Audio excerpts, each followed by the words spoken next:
But here's the bottom line. You need to go out and you need to look with your own eyes what's going on. The businesses closing around you, the empty storefronts, the empty homes, demolished homes, the number of homeless out there. It's a very scary situation. The hallmark of the fascist economy is that profits are kept private. If you make a lot of money, you're willing to share a little bit of it with politicians, you get to keep it. Losses are socialized. That's what all these bailouts are all about, all the TARP, all these other little acronyms they're using. They're basically taking all the bad deals that Wall Street and the banks and the investment companies and the real estate companies, all those bad deals they made, they're dumping them on you, the American taxpayer, and they're driving you into poverty doing it. They're keeping the goodies for themselves.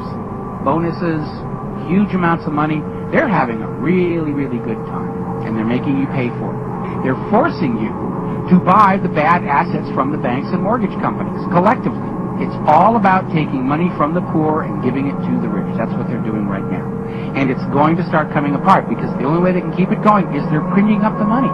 Somewhere down the road, you, your children, your grandchildren, your great-grandchildren are going to suffer a lifetime of indebted servitude to pay it all back. That's the plan. That's what allows them to sort of do bookkeeping tricks to say they're not really inflating the money supply because it's a loan on behalf of the people. And you're seeing it at the supermarket and at the gas pump because here's the bottom line. We gave our manufacturing away. We gave our agriculture away. We used to be the breadbasket to the world. We grew so much food we could waste half of it and still have tons and tons to sell to other countries. We don't do that anymore. Now they're trying to carbon tax you for global warming. It's one scam after the other, after the other, after the other. And the question I have is, why are you not furious? Why are you not angry? How many more lies must you be told to understand the reality of life in the United States of America? How many of your sons and daughters and brothers and sisters and husbands and wives have to come back in those cheap aluminum boxes covered with a cheap American flag made in China before you realize the true nature of life in the United States of America? How many more photographs of American soldiers guarding and protecting opium poppy fields in Afghanistan do you have to see before you understand the true nature of life in the United States of America? There has to be a breaking point somewhere. Frankly, I thought we would have hit it before now. Where's the breaking point? Are they putting tranquilizers in the water? I don't know. There's a lot of medical stuff in the water. That's been confirmed. Our society is so drugged out with pharmaceuticals that we're being sold.